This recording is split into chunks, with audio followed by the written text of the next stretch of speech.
Hey guys, my name is Cole Scott. Welcome to my LinkedIn Small Business course. Today I'm going to be teaching you how to sell your product or service on LinkedIn with almost zero budget. A lot of the time people think that LinkedIn is just a job posting board where people go to look for employment. However, LinkedIn is used for a lot more. LinkedIn is a place where businesses exchange ideas, build communities, and most importantly in your case, sell services and products. So why LinkedIn and not Facebook, Instagram, or any other social media platform? There are two big reasons why LinkedIn is better for business owners than any other social media platform out there. Reason number one is that LinkedIn is a B2B platform, meaning that this is a platform where businesses specifically meet to do business with other businesses and, of course, network. Instagram and Facebook can also be used for B2B transactions, but it's much more focused on business to consumer products, and they are social platforms at the end of the day. Going back to the B2C aspect for a moment, what this basically means is that most social platforms are focused on selling products to the individual rather than a number of people within a business. So when you're trying to start your own business, it's better to sell your services where there are businesses, not individuals. The second reason is how easy it is to contact decision makers within a business. You can specifically target owners of a business and reach out to them. People sign up for LinkedIn to specifically do business and nothing else. So all in all, the chances of connecting with someone on there is vastly greater. Today, I'm going to teach you how to optimize your LinkedIn profile so you can get the maximum amount of connections and conduct an outreach campaign that can net you up to 5, 10, sometimes even 15 client meetings a week with virtually no effort on your part. So without further ado, let's get into it. I'm going to be breaking down this course into 6 parts. Part 1 will be how to optimize your LinkedIn profile. Part 2 will be how to construct your outreach message sequence. Part 3 will be how to set up Calendly so you can efficiently set up meetings. Part 4 will be how to set up your endorsement message sequence. This is important because it brings social proof to your profile.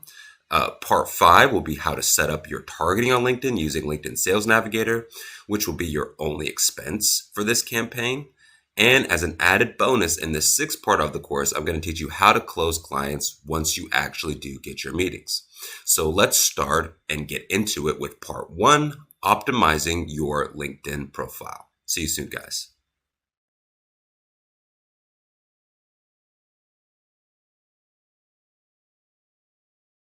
All right, so I've got a blank LinkedIn page here. And for the purposes of this course, my profile name will be John Doe. It's important that you use your real legal name when you create your profile. Now, this is a brand new account. If you already have an account, that's fine. Just follow along and optimize with me. The first and probably most important part that people get wrong is the profile picture. The profile picture is essential because it lets people know that there's a face behind your business. A lot of the time, people will put their company logo as a profile picture. This is a mistake, guys. It's okay to have a company profile on LinkedIn, but for conducting business, you must make a personal profile. People are much more likely to connect with you if you reach out as you and not your company. Make sure your profile photo is professional. Here is an example of an acceptable profile picture. So he's got the suit on, it's nice, clean cut. That's an example of a good profile picture. And here's an example of what you want to stay away from. Just using your logo and your tagline and so on and so forth. Okay? So I am going to go ahead and upload this profile picture now.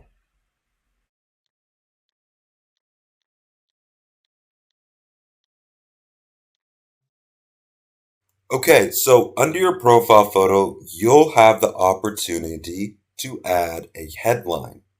This is where you want to list your various job roles and state what you do.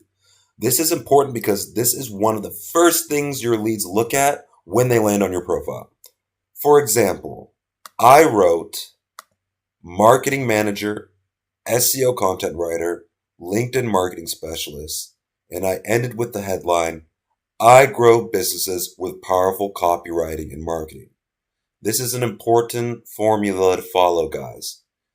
You're listing your job roles and you end with a powerful headline. The reason why I emphasize these things in my profile is because I know this is what businesses will search for when they are looking for services related to my niche. When you list keywords like these on LinkedIn, LinkedIn will prioritize you in the search results. Not only is it important that you list keywords in your headline, but throughout your profile. And notice that the headline demonstrates the benefit that I bring to a company. So you want something powerful there that's going to resonate with your target audience. Okay, let's move on to your About section.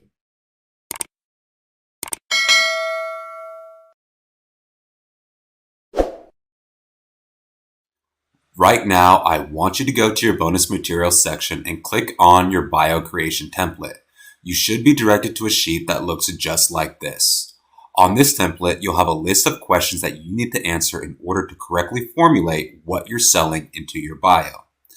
For this course, I will take on the job role of a CFO, so it's easier to follow what I'm doing. If this seems confusing or pointless, trust me, by the time we filled out the sheet and start writing your bio, you'll see the importance. So question 1 is, what do you do? Now, this is important and it might seem obvious, but for a lot of you people that have complex services or products, you're going to want to sum up what you do in a few words so everyone can understand it. Remember, most likely, whatever you're selling, people will have no idea how it works. The more they understand your product, the more likely they are to buy it. A good rule of thumb is what I like to call the backyard barbecue rule. If you're talking to an acquaintance at a barbecue and he asks you, what do you do for a living? You should be able to clearly tell him in about 8 to 15 words what it is that you do. So for example, for the purposes of this course, I'm a virtual CFO, so I could say something like, I offer virtual CFO services to small businesses in order to help them grow. Once you've got a handle on how to state what you do in simple terms, you can move on to the next question. I just want to make it clear that whatever you write here doesn't have to be a word-for-word sentence of what you'll write in your bio. This is just the structure. And again, guys, I know these questions might sound redundant now, but trust me, filling out this form will make writing your bio much easier and will make it look much better because you're going to be approaching it from a sales point of view. The next question is what your service or product offering is. This will directly translate to your bio/about section, so think about all the services you sell and list them here. I'm a CFO, so I will list services related to the role of a CFO like this. CFO month-to-month services, financial planning, product pricing, managing cash flow, business and strategic planning. Okay, next is the value or benefit offering. This basically states how you bring value to your customers and why people should be interested in what you're selling. So for example, I can write, I bring corporate grade CFO services to small businesses. Try to make your value or benefit offering short. The next question is, what pain points do you solve for your customers? Next to your services, the pain point solving element of your About section is probably the most vital thing you have to implement. All I want you to do is list the pain points, or in other words, problems you solve for the client. Here's an example. Small businesses often struggle with managing their finances and growing. I help reduce their workload, optimize their financial health by providing virtual CFO services, and help them qualify for loans and funding. People don't know how to price their products correctly. I help with that as well. Okay, we've got 3 questions left before we write your bio. The next question is, how are you different from your competitors? Remember everyone, there will most likely be other people that sell services or products similar to yours. It's important to highlight how you're different and incorporate it into your bio so you can stand out. For example, I can say, I offer business plans and loan advice to small businesses that are affordable.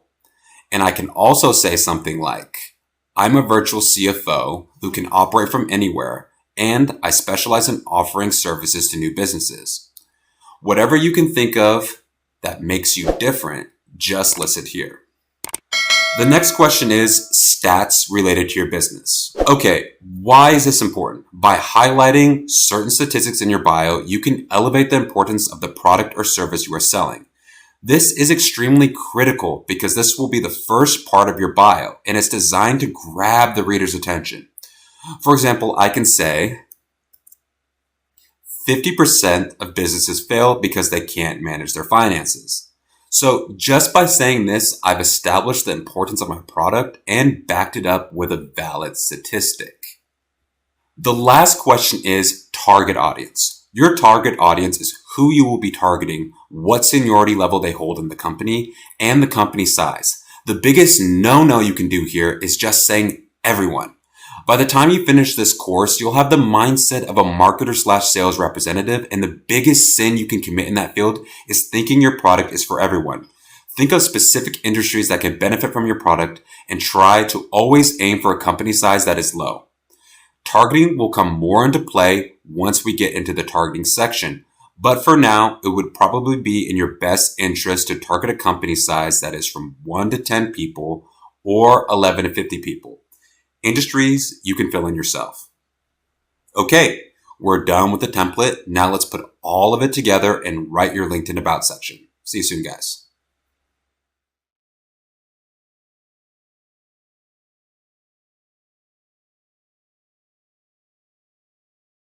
Okay, so we're back on LinkedIn, and now we're just going to take the information from the template and incorporate it step by step into the About section.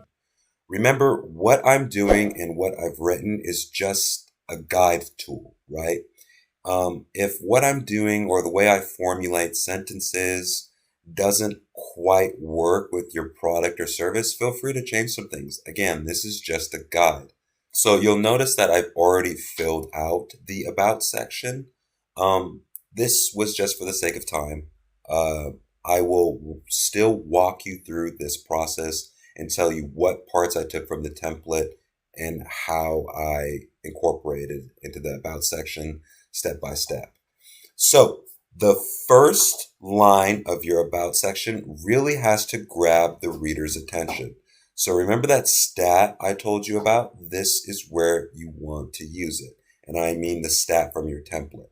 So I wrote 50% of businesses fail because they can't manage their finances. So by saying this, I've separated myself by giving you a proper header that is really eye-catching and it speaks to your problem, okay? Next, we have to list the pain points we described in our templates so we can further emphasize our target audience's problem. So you can take the pain points from the template and formulate a sentence around it. So what I did was I said, whether it be the inability to secure loans, price products correctly, or simply not knowing how to create a viable business plan, most companies need a little help. Okay, next we're going to take the part from the template that addresses how I'm different. So what you want to do here is to try and state your value offering from your template and relate to the customer. So I wrote, I know what you're going through. Again, I'm related to the customer. So I know what you're going through because I've been on both sides. For over 15 years, I worked for large finance corporations before starting my own entrepreneurial journey. I specialize in helping startups and entrepreneurs by offering strategic planning, financial planning, and virtual CFO services. Okay, next, there is an opportunity to pull another stat from your template and use it to further solidify to a potential customer that they will need what you're selling. They will need your services. So here is what I wrote. If you failed to plan, you plan to fail. 24% of startups fail because they run out of cash, and another 26% fail due to not having the right strategic plan necessary to grow. So, after you've stated your value and you've stated their problems, their pain points clearly, this is the time you want to transition into listing your services. Notice how so far I'm formatting my bio in a certain way.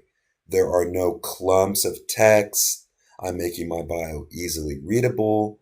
The same goes for your services.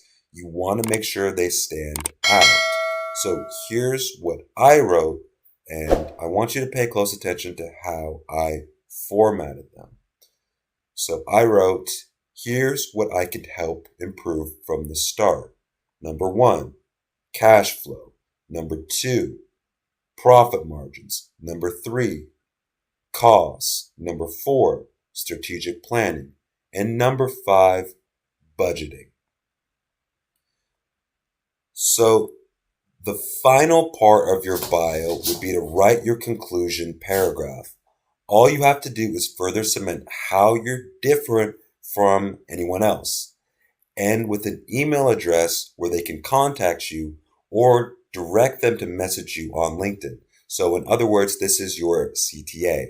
Again, state how you're different and pull information from the template that you have created. This is what I wrote. If a loan is what you're after, I'm uniquely qualified to help. I already know what banks are thinking and looking for. I'll use that experience to get you finance. I have a very specific proven process that I go through with all my clients. You'd be surprised about how much better your business can be with just a few changes.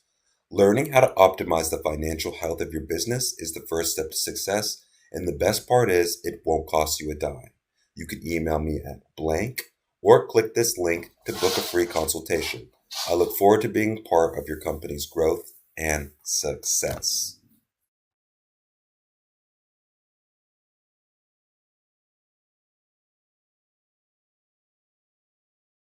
Hey guys, welcome back.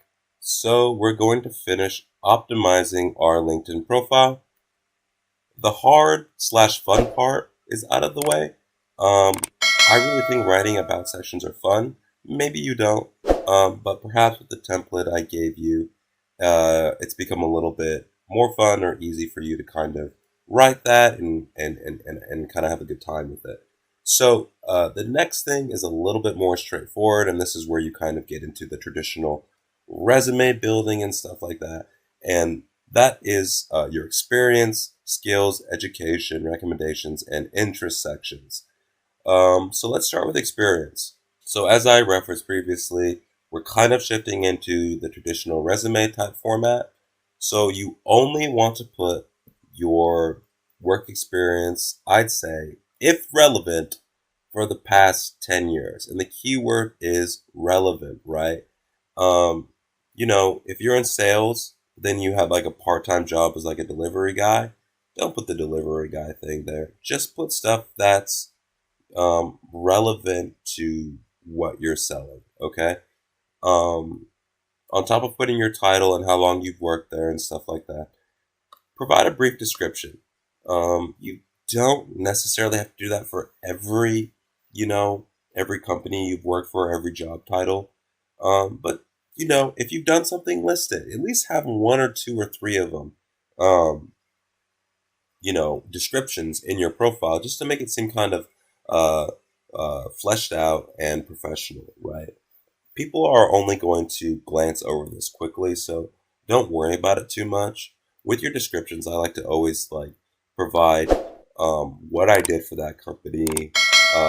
Maybe be a little bit over the top, maybe a little bit more than I was here. But at the same time, make it believable. Don't go too over the top where they'll say, "Oh, this guy's BSing and he doesn't know what he's doing. He's not telling the truth." Okay. The next section is education. Now, this is not terribly important or complex. Just put where you went to school. If you don't feel comfortable putting your education down, don't worry about it. Skip it. It's not important. Really doesn't have any impact on your campaign whatsoever. Um, with the exception of, let's say you're trying to target certain universities, uh, then if you're an alumni, it can make a difference. Okay, the next section is skills. This section is actually very important. So you'll see here that I have 15 skills. That's good. At least have four.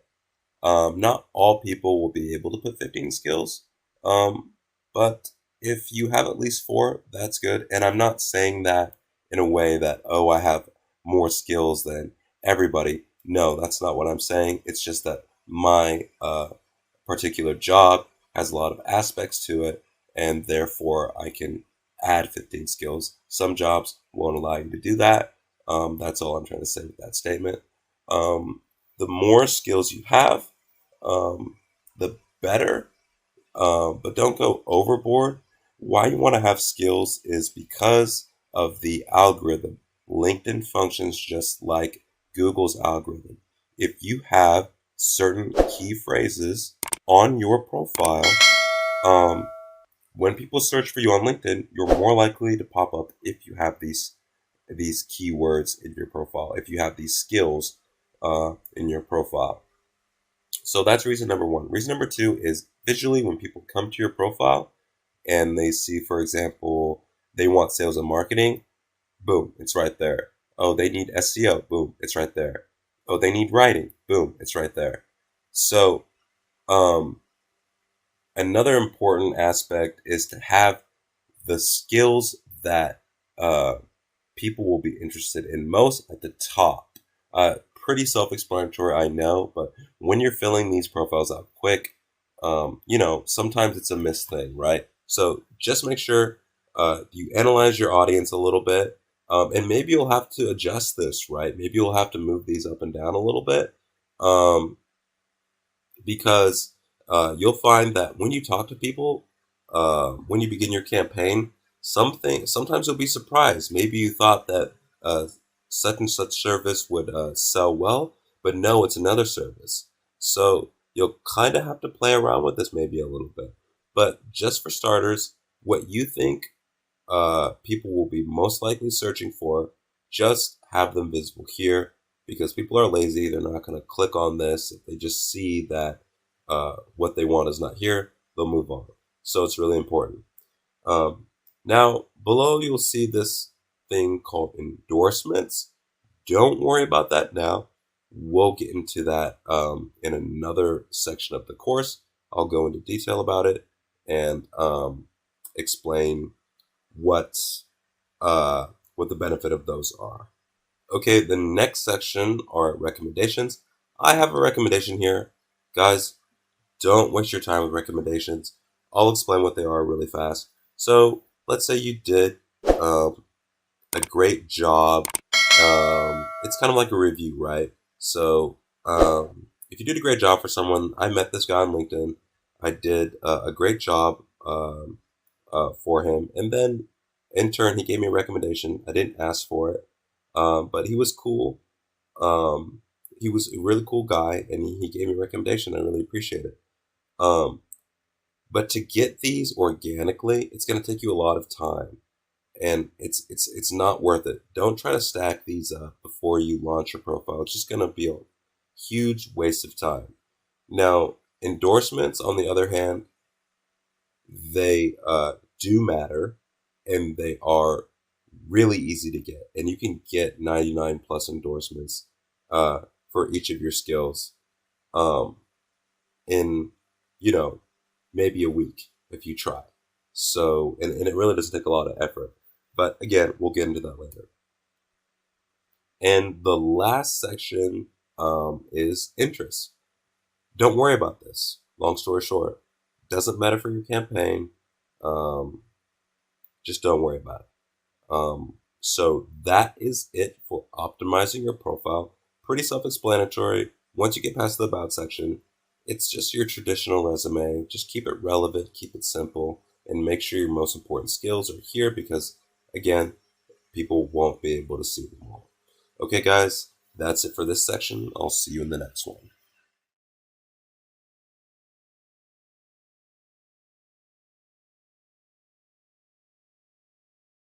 Okay, guys, welcome to the message sequence overview section of the course.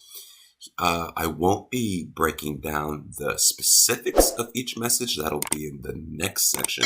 But this is just to kind of give you an overview of what the message sequence is, its goal, and just to kind of give you a basic understanding of the do's and don'ts of what you need to do to be successful with your message sequence.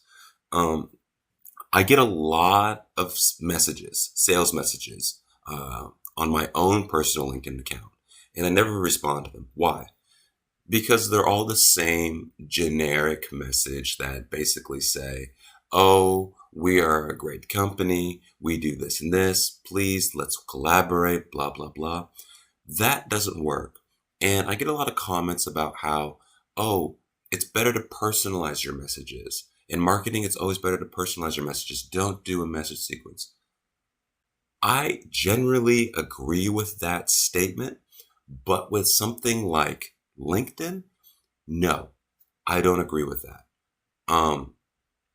It's better to do a message sequence because you can reach more people and you don't have time wasted if that person doesn't end up connecting with you or a collaboration doesn't happen down the road. And you can still make these messages personal, guys. You just have to know how to write them, right? So let me get into each of these messages and I'll tell you the purpose of each one and why each message is important. So before I do that, LinkedIn allows you to send around 150 connection messages a week. So the connection message is basically like a friend request, right? Once you get that connection message out there and they accept, you've got your foot in the door. And that's all the connection message is. It's just used to establish the connection. All you're trying to do is get them in your network, okay? And that's all you should be thinking about at this point. Just use that message to get in the door and establish the connection and have them in your network, okay? The welcome message is typically where you would try and push a meeting, right? Come up with some type of value that is both trustworthy and irresistible. What do I mean by that? I mean, try to make an irresistible offer that is like, oh, if I don't take this meeting, I would be stupid. And try to generate trust by kind of not coming off as generic. What I like to do is I like to write these messages like a text message, right? Keep it professional, but just write it like a text message, right? Because it makes it seem like it's coming from a real person and not a script, okay? So this will be the second message that you're going to send. And again, I'll be going over these in detail. In the next section, I'm just giving you an overview. So the welcome message is the second message. This is typically where you would just try and get a meeting. The third message would be the follow-up message. Not everyone checks their LinkedIn on a regular basis. And just like anything in marketing, you're going to have to follow up with people sometimes. That's just how it's going to go. So a follow-up message is just a reminder that basically says, hey, I'm still here. A lot of the time, people that see like a welcome message late, they might be embarrassed to reach out again, or it's like, oh, maybe it's too late, blah, blah, blah. The follow-up message is just, hey, I'm still here. It's okay. We can still talk and, take it from there. So Always use a follow-up message if they didn't respond to your welcome message. Pretty simple, okay? The keep in touch message is your last opportunity to go ahead and get that meeting, right? So after this message, I personally would not keep messaging somebody. You're just being annoying at that point. Typically here, you would just say something like, oh, you seem busy. If you ever want to connect, blah, blah, blah. And then you'd leave some kind of link to your website. Maybe you leave your email address, your contact information, just so they always have it just in case they want to connect with you. And just to reiterate, you want to keep these really personal. Do not make these messages salesy. And when we're talking about success, guys, you're probably, out of all the messages you send, right? The connection messages I'm talking about, you'll probably only get 30 connections with a good message sequence, maybe 40 a week. Okay. Out of those 40 people that you connect with, maybe only 11, 7, 15 people will respond after you've sent your welcome message, right? So, and out of that 11 to 15, maybe only 3 or 4 book a meeting. That's just how marketing works. It's a funnel. It's always going to happen, but getting those numbers is actually great. Okay. You want to book around 3 or 4 meetings a week. That means that your sequence is clicking and it's doing a great job. Anything more than that, you're overachieving. So don't be discouraged if you're sending out 150 messages a week and you're only getting around 30 connections. That's normal. Okay, guys, that is the message overview section. I will be getting into the specifics in the next section, so I'll see you soon, and let's get into it.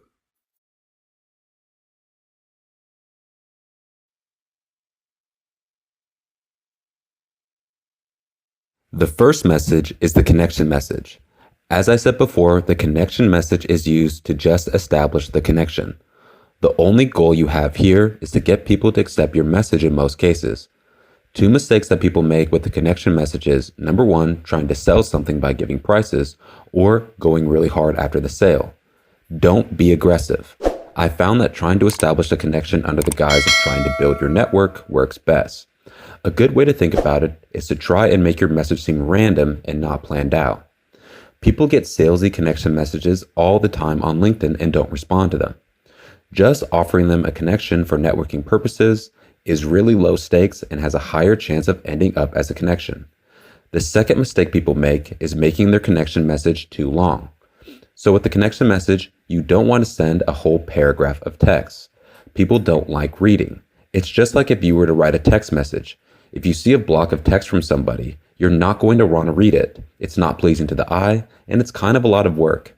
At this point, the lead doesn't know anything about you or your services, and they're not going to be compelled to read your message if they just see a block of text. You want something that's going to grab the reader's attention for a second and then connect with you.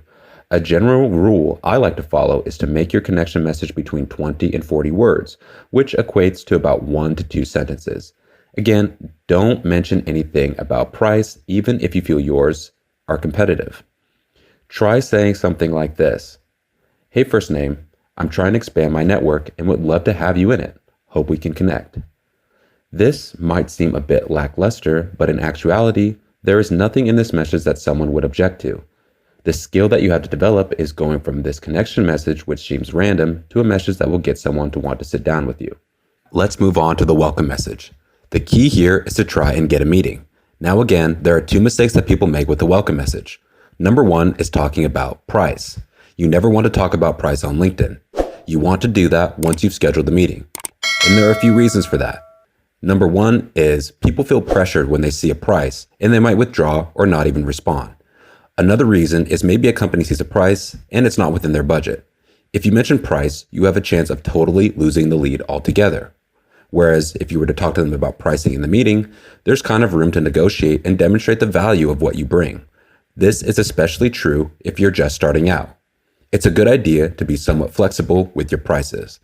Because with LinkedIn, once you do this message sequence correctly, you're going to get a lot of leads, so money won't be an issue.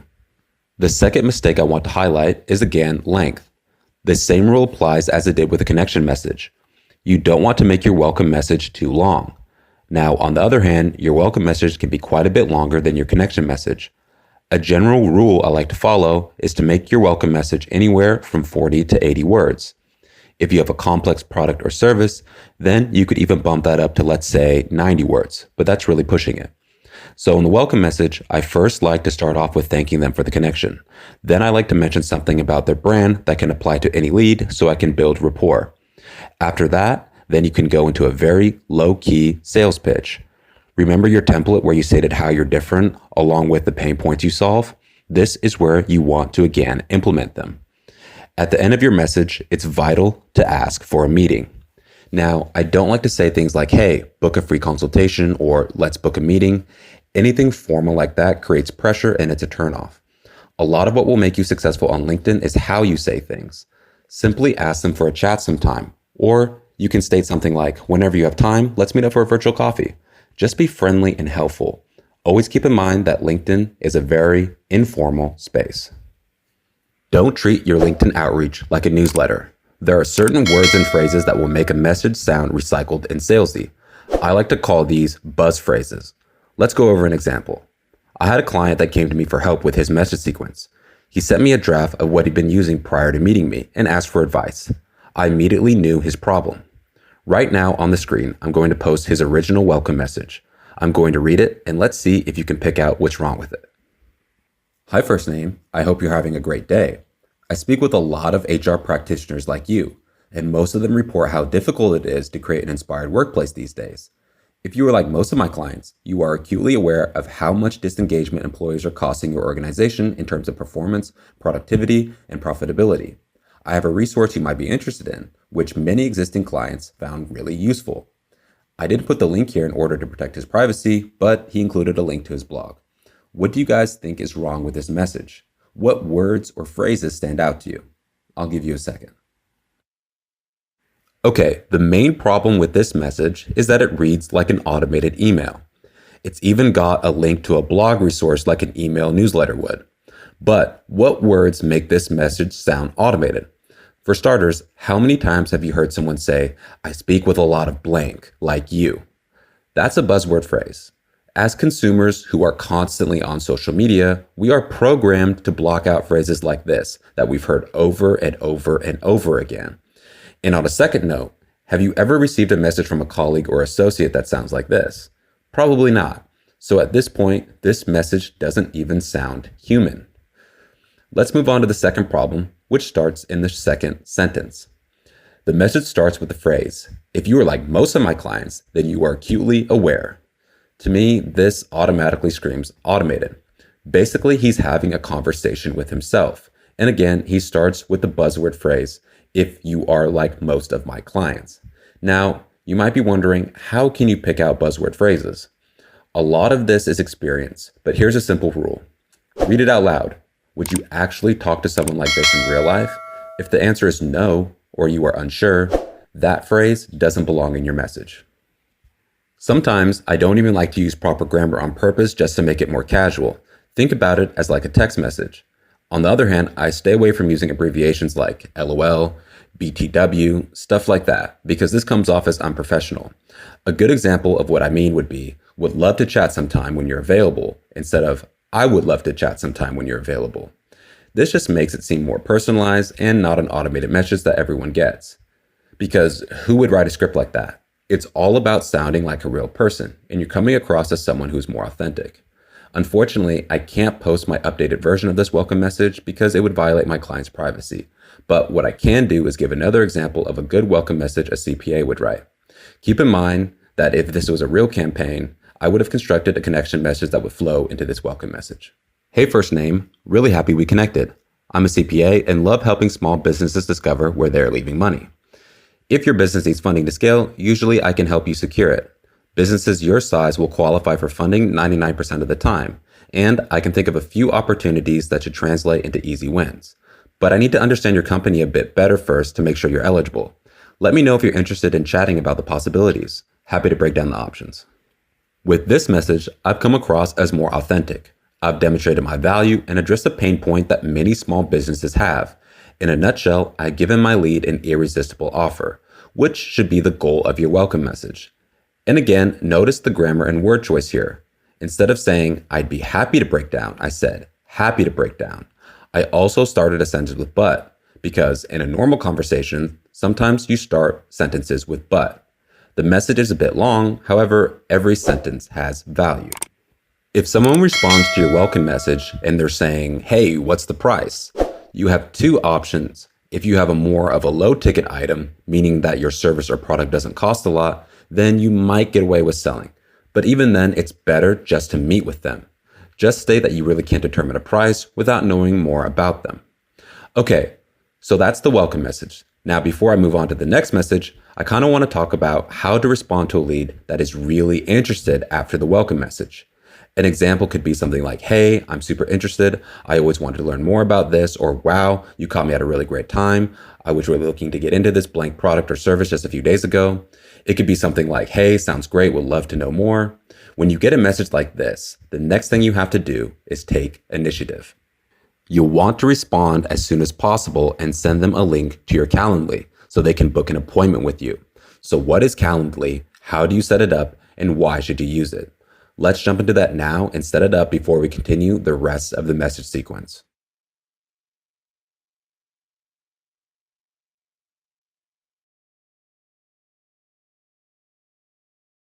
Hey guys, welcome back. In this lesson, we're going to talk about how to set up Calendly and why it's such a great tool. Calendly is a great way to efficiently schedule meetings so there's no mix-up and less client drop-off.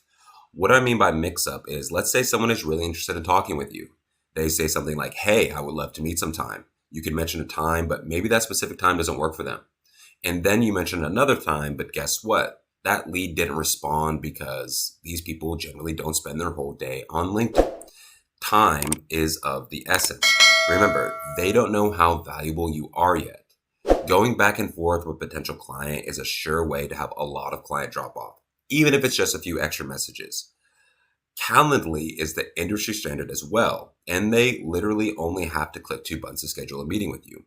Anyone can do it, and more than likely, they've done something like this before. So, what is Calendly exactly? Calendly is a calendar tool that connects to your Gmail calendar. It allows leads to see when you're available and simply book a time that's convenient for them. All your lead has to do is simply click on your Calendly link that you paste in the chat, and then they pick a time that works for them. That's it. If you don't have a Gmail account, I advise that you get one because it's the best type of email account that you can have for business. All right, let's get into how to set it up.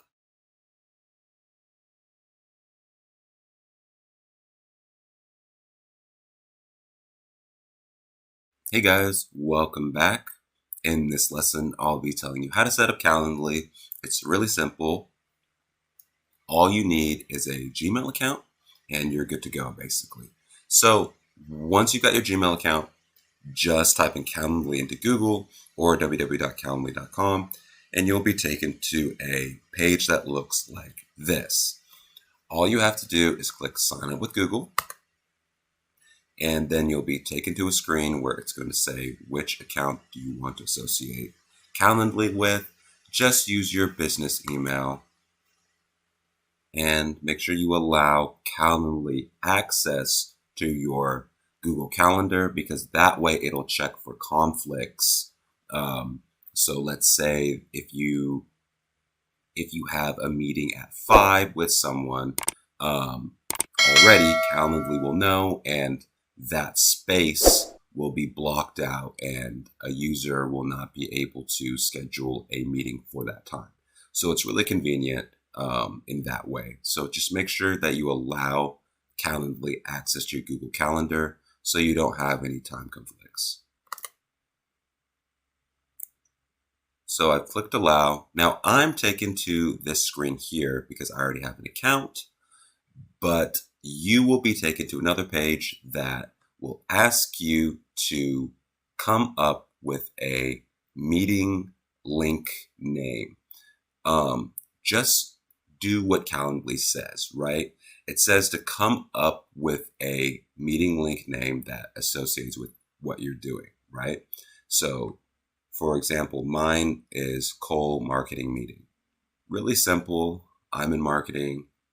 This is basically what will be displayed when you send your link to users later on. And I'll get into that right now. But yeah, so just name your link something professional and something that associates with what you do.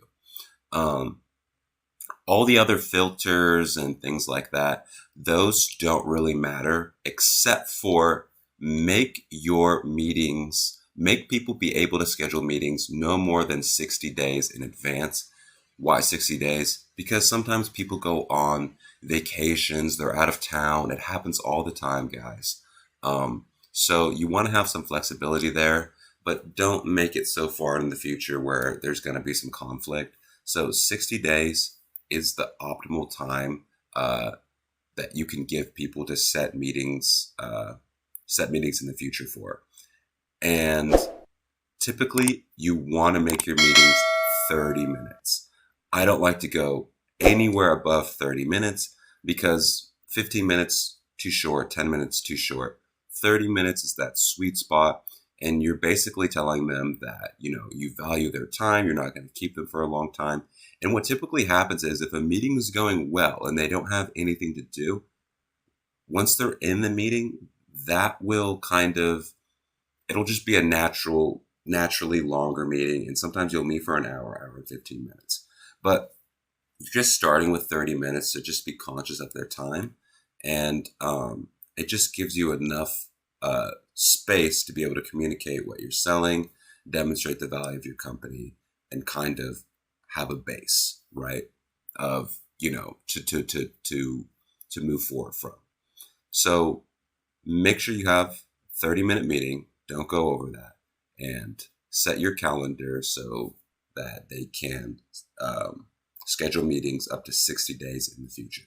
So after you've done all that, it's really simple to get people to sign up with with Calendly, okay? Or book a meeting with you, I should say. All you have to do is click copy link, and this meeting link will copy, and then you paste it into your message inbox, or the message that you're sending someone. You'll paste it in that conversation. And all they have to do is click that link, and they will be directed to a screen that will enable them to schedule a meeting. And that's it. That'll appear on your calendar. It's all set. And just shoot them a reminder a day before, or even like maybe an hour before, and just confirm your meeting and just go from there. Once you have that down, it's pretty simple from there. Okay, guys, so that is Calendly. It's really simple. All you need is a Gmail account. Let's get back to the rest of the message sequence.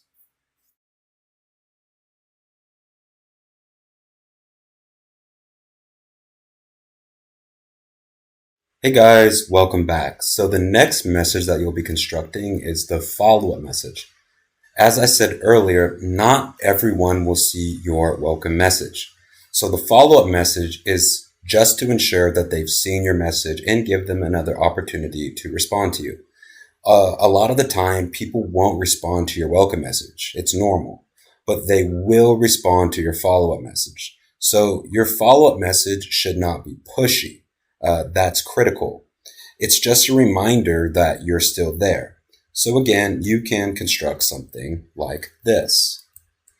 Hey, first name. Didn't know if you saw my first message. I was just scrolling through my inbox and you popped up again.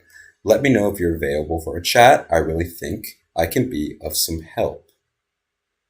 So the follow-up message will always be pretty basic and doesn't require a whole lot of technicality. Your connection message and welcome message will take the most time to construct. The last message I want to talk about is the keep in touch message. This message is just like your last chance to try and get a meeting. It's important to insert some type of contact information in this message, like your email. Just state again that you're always available for a chat. One more thing that I want to mention is you should stray away from putting stuff like links in your message sequence unless a client asks for an example of your work. People don't really trust links because they can contain viruses, and it also comes off as really salesy. Remember, your goal here is to seem as authentic as possible. Always think of yourself as a helping hand and not a salesman. That's important, guys. Okay, so by now, you have your LinkedIn profile optimized, your Calendly is set up, and so is your outreach message sequence. Now, let's talk about how to set up your endorsement message sequence, and I'll also get into why it's important.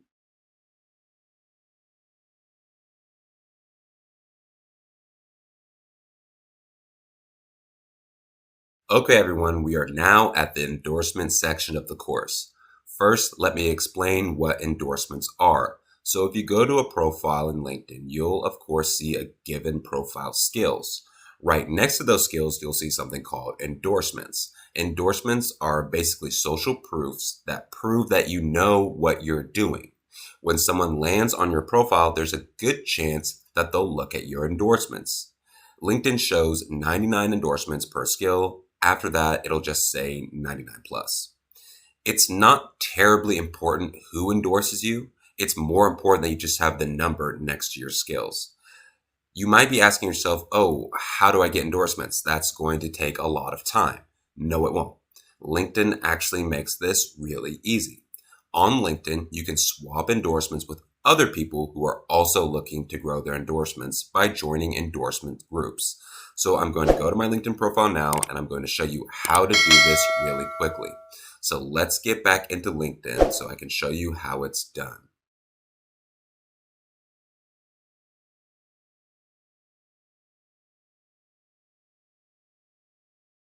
Hey guys, we're back on LinkedIn, and I'm just going to quickly show you how to get endorsements fast. So all you have to do is go to the profile page of your LinkedIn, and you'll see a search box up top. All you have to do is type in endorsement exchange group and then click groups. And a page like this should pop up. Now, when you're looking to join one of these groups, stay away from groups like Insurance You Talk Community. Those don't matter. You want to join groups specifically for endorsement exchange. So something like this, or something like this, and even something like this. The more members, the better. So all you have to do is click join, and then your request will be sent to the group moderator. Now, you might be thinking, oh, will I get accepted, blah, blah, blah. Everyone gets accepted. It just takes a little bit of time. I'd say within 24 hours, you will be accepted into the group, and then you can start exchanging endorsements. Now, when it comes to messaging people for endorsements, it's really simple. All you have to do is say something like, hey, would you be down to exchange endorsements? I'm trying to grow my network. And then send the message. They'll get back to you and say, sure. Could you also endorse my skills? And then you would again say, sure. And then you would provide a swap of endorsements where they would endorse you and you would endorse them. Make sure that you also endorse them back. It's polite, it's courteous, and it just gives you a good reputation within the group.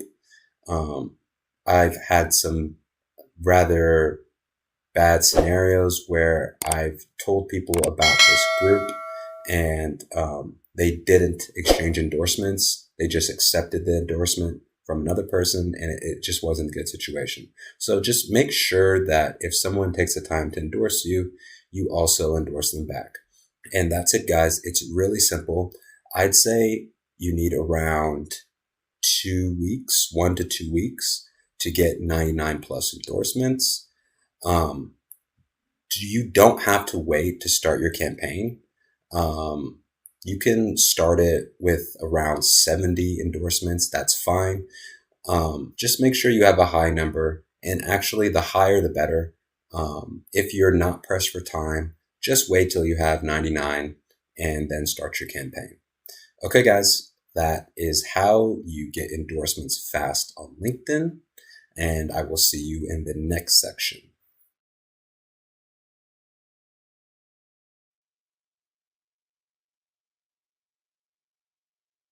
Welcome to the LinkedIn Sales Navigator portion of the course. As of this recording, LinkedIn Sales Navigator costs $70 per month. That is the only expense you'll have to pay to run your LinkedIn business. Before we get into the lead generation portion of this course, we must first create a list to save leads to. Once you're at the LinkedIn Sales Navigator dashboard, click on the Leads tab at the top of the screen. Then, in the upper right-hand corner, click Create New List. Name your list and then click Create.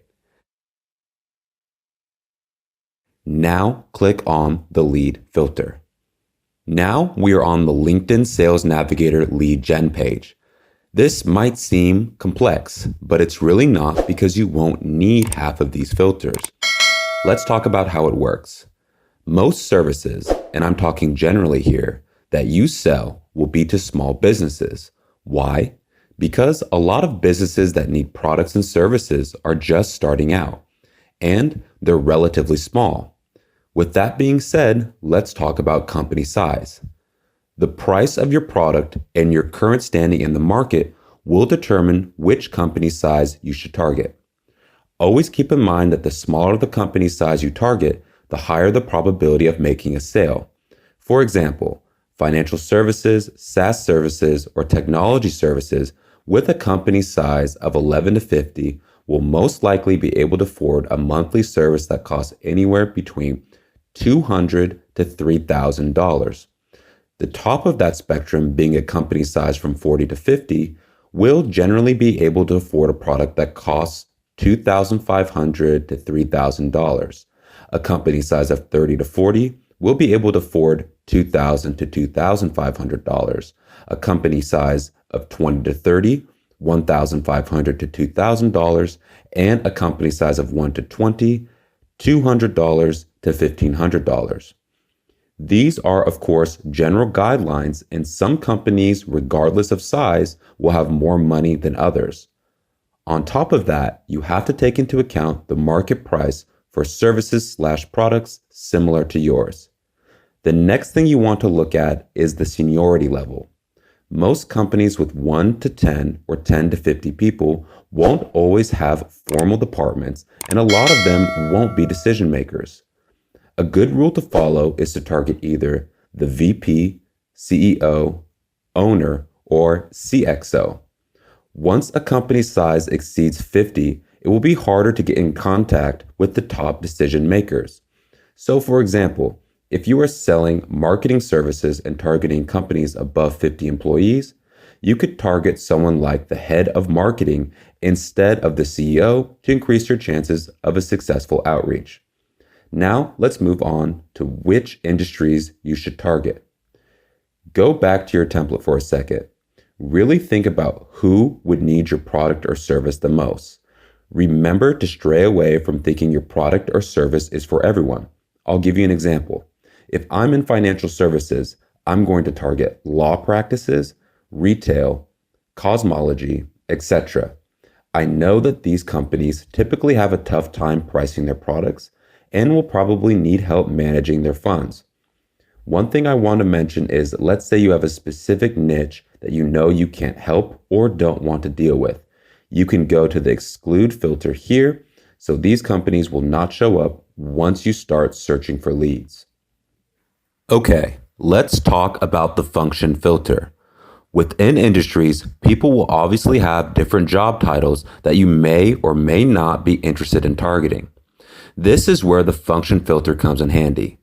LinkedIn, as a search algorithm, operates a lot like Google. When they're building a list of results for you to message, they look for certain keywords that match your search criteria. It's also important that you take advantage of the exclude filter here as well to narrow down your lead list. For example, if I'm targeting retail companies as a marketer because I want to promote their products, it would be a good idea to exclude consulting because I don't want leads to pop up that offer consulting for retail industry companies. Let's go to the school filter. This rarely matters when it comes to LinkedIn, but for some, it will be useful if you want to target certain alumni. Another way to think about it is this. Let's say you went to a prominent school and you have it listed in your bio. You can narrow down your search to only target people who went to your university. But who cares, right? Wrong. Anything you can do to relate to your customer is a plus and can be used to close a sale. I would use a mutual school as an icebreaker for my connection message under the guise of trying to connect with fellow alumni.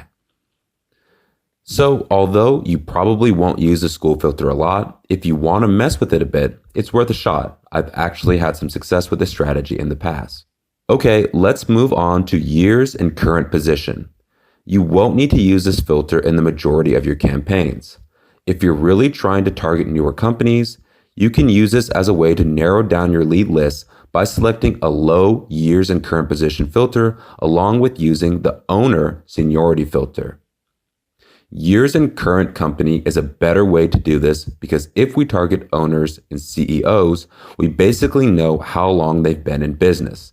Remember, it's always better to get the low-hanging fruit first, so newer companies will be your bread and butter. Bigger clients will come from referrals once you've started building your business up on LinkedIn. Profile language. If you're targeting a region like Europe, make sure you set the profile language to English to avoid targeting companies who don't speak English. If this isn't a concern of yours, then just leave this filter blank. Now I want to talk about the connection filter. Let me explain the different degrees of a connection. Third degree connections are people you don't know or don't share any mutual connections with. Second degree connections are people who are connected with one of your connections but not connected with you. A first degree connection is someone you personally are connected with. So, which one should you target? My answer is it depends on you. If you don't want to target anyone you know, then just exclude first and second degree connections. If you don't care, all you have to do is not touch this filter and it will automatically include everyone. Next, you want to go to the geography filter. It's okay to be broad if you can provide your services remotely. If not, just stick to locations within your area. So once I put these filters in, I'm going to press search. And as you can see, I have a lot of results right now. Remember, you're only going to send about 150 messages a week. So this list will last you quite a while, and the pool of people you can reach out to will refresh after a certain time period. You might get a few people in your results that have nothing to do with your industry, but just remember that LinkedIn Sales Navigator is not perfect. One way to optimize your targeting even more is by using keywords. Let's say I'm a CPA who wants to target law firms. On top of the filters I've already set, I can type in the keyword phrase law office in quotations just like this. Now, LinkedIn will only search for profiles that have the phrase law office in their profiles. This is where LinkedIn becomes more of a skill than a straightforward science. Try to think of creative keywords to optimize your targeting so your list will have better leads. The other filters on this list are generally not needed and you can leave them blank. Once you have a lead that interests you, click Save and then add them to your list. Once you've got your list finished, head back to the Leads tab and click on your list. Select the lead you want to connect with and then hit Connect. Copy and paste your connection message into the box and hit Send. Once they've accepted your connection request, the message will appear in your inbox. You can monitor who has not accepted your connection request by going to My Network on your LinkedIn page and clicking on Manage Invitations. Okay, you're done with targeting. Now let's talk about message review. At this point in time, I want you to open your message review sheet in your bonus materials section.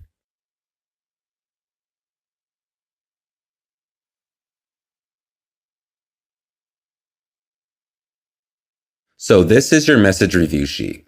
I like to use message review sheets like these because it lets me know how leads are responding to me and it helps me keep track of hot leads. So I've organized this sheet into a few sections. Section 1 is the date. When someone messages you, you'll write the date you received the message here. The next section is the lead name. Pretty self-explanatory, just write the first and last name of the person who responded to you. The most recent message section is the latest message your lead has sent you. If a message from a lead just says no thanks, then it's not worth writing here. However, they say no thanks and give a reason, that is extremely valuable. You want to analyze what your audience is telling you so you can make adjustments to your message sequence. And of course, if someone responds positively to your message, you're going to want to list it here.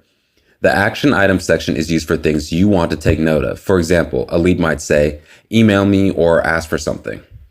It also might be something like, I'm on vacation, can you contact me at a later date, etc. Just write anything of note here. The next section is the status section. This section allows me to keep track of warm leads and where they're at in my funnel. Color code the status box to match the stage the lead is at. All you have to do is refer to the key on the right and you're good to go.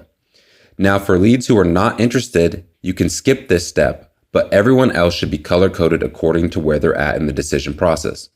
Okay guys, you're almost at the end of the course. Let's move on to the bonus section where I'll give you some basic tips on how to close clients once you've got your leads in meetings.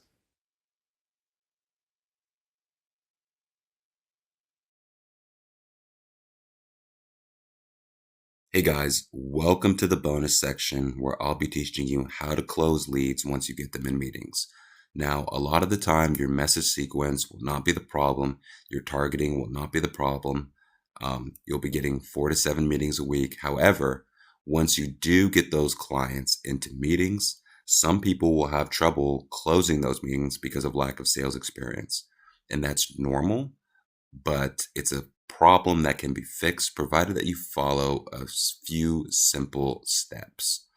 So the first piece of advice that I can give you is to do research before your meeting. It might seem pretty obvious, but I've found that a lot of people actually don't do this and they just go into a meeting empty-handed. So what do I mean by research? I mean actually going to that person's LinkedIn profile. If they have a website, click on the website and go to the website and just scope it out and see what you can help with, right? You have to think of yourself as a helping hand. Don't think of the sale. Just think about points that you can help with, okay? Just try to get their voice. Try to understand what they're about. The more you can relate to the customer within the meeting, the more, the greater chance you'll have of closing that lead, okay? So if they don't have a website, check out their bio, see what they're about, try to relate to it, and embody that within the meeting, or perhaps bring up some points that you've noticed as it relates to your service within the meeting based on what you've seen on their profile and their website. So tip number 1 is do your research. Okay, number 2 is once you get into the meeting, please build rapport before you start talking business. Now, this is especially true for my non-native speakers.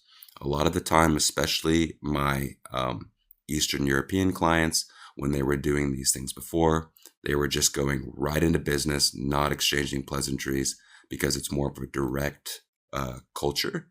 So what you want to do is kind of exchange pleasantries first, make small talk, get the lead comfortable, and then go into business. Okay? It's polite. It makes you come off as more likable, and it makes you comfortable in turn because you're kind of lowering the stakes for yourself, right? You'll just realize that this is just another person that you're talking to, and you'll be automatically more comfortable, and so will the lead. Okay? So examples of building rapport. I think most of you know, but I'll just go over a few. Okay? So you just ask, how's their week going? What's the weather like? Looking forward to the weekend. Just small, low stakes conversations like that. When I get into a meeting, I typically like to thank them for taking the meeting.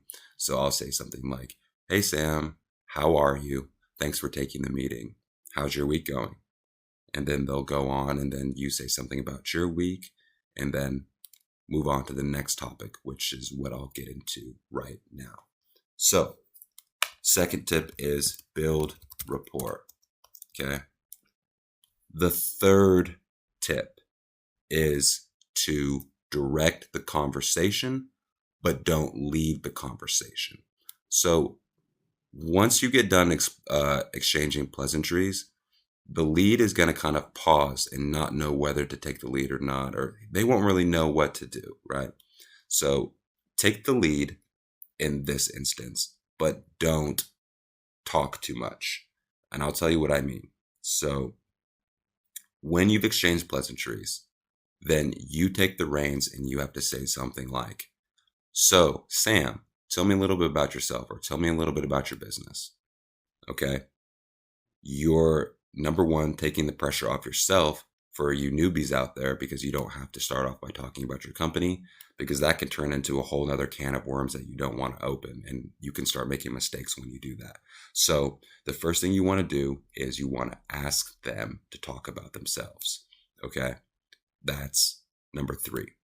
And what this does is it lets you, number one, be an active listener. You can take mental notes, and you can kind of see areas where you can help them as they're talking about their business. And if they don't mention problems they're having, you can ask them, hey, so what issues are you having? What would you like to improve on? Just stuff like that. And then they'll tell you, and then you can come up with your solutions later. Number one rule is don't interrupt the client. Let them finish. Sometimes a lead will interrupt you. Don't worry. Just let them finish what they're saying. Don't try to get the last word in. Just let them talk. Be an active listener. So, number 3 is to ask about their business. Okay. Okay. So once you've done that, of course, you're going to go into their problems, what they're facing, and you're going to come up with solutions. Okay. So once you've done that, the next thing that's going to kind of be looming is the price. Okay. Here's what I can say about that. You want to offer some kind of ballpark price, or have some kind of ballpark price on hand before you enter the meeting. I know for some services, it's kind of hard to gauge what your service will cost, but it's just great to have a ballpark figure, or an estimate of how much things will cost, so they're not surprised later on and they don't ghost you after you send that proposal, right? So always have a ballpark figure on hand, and it also allows you to negotiate. Just say something like, well, typically my service costs around $1,500 for what you need, but we can probably find some workaround. I can take out some stuff that aren't really important now and we can address later, and we can just start with these services. Or, hey, let's just start with this service for now. I think this is all you need, and we can talk about the other things down the line. Just things like that kind of give you some wiggle room, because you don't just want to blindside them with a proposal, with an offer. Once you get done with the meeting, you'll email them something and they'll be like, what the heck is this price, right? So, and it also allows you to justify your prices, right? They'll ask, why is this expensive? You can really go into detail and express yourself clearly, because you're talking face to face, of why your product costs that much. Okay. So number 4 is to mention a ballpark price. Okay.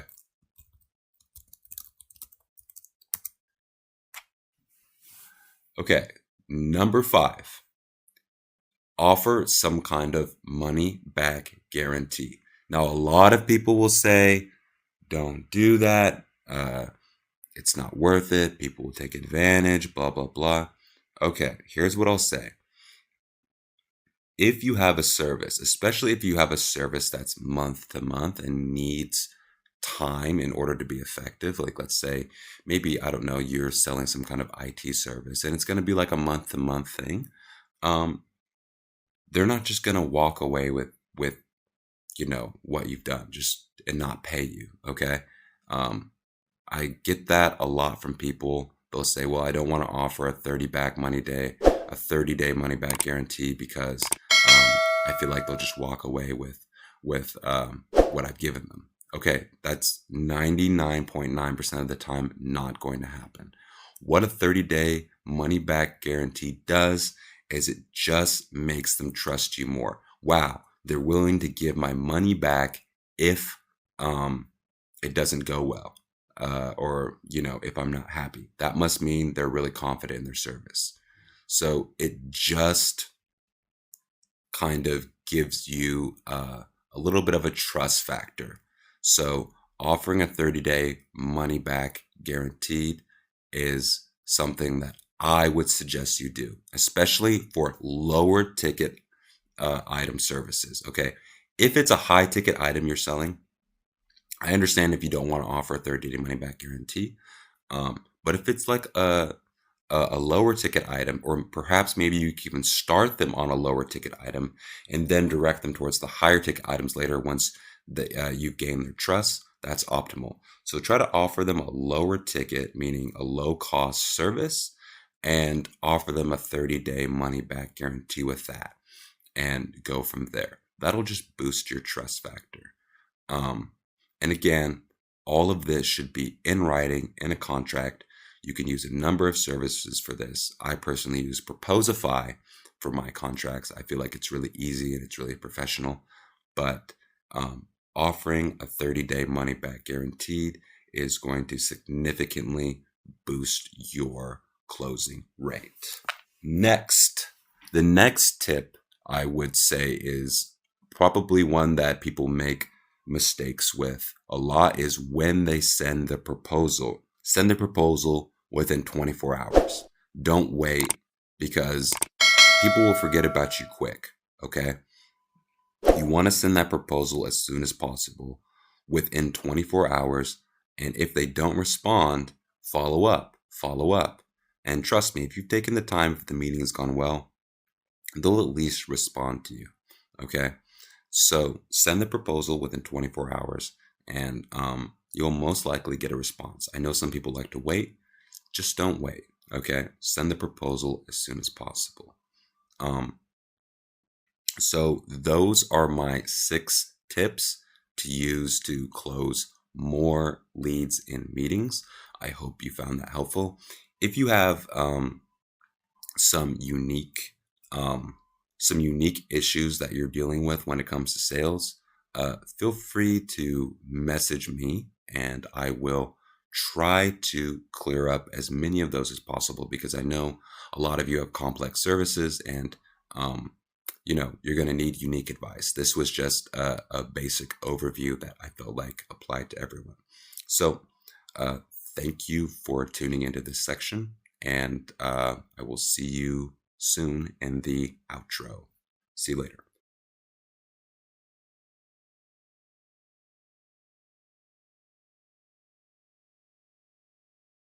Okay, guys, we've reached the end of the course. By now, you will have all the tools to be successful on LinkedIn and start growing your business with almost zero budget. Remember, your message sequence will almost always have to be tweaked. And because most of you are beginners, it will take some time to get things dialed in and flowing. You have lifetime access to this course, and any updates to it will be free of charge. Thank you for joining me today. Now get out there and start selling on LinkedIn. Good luck, guys.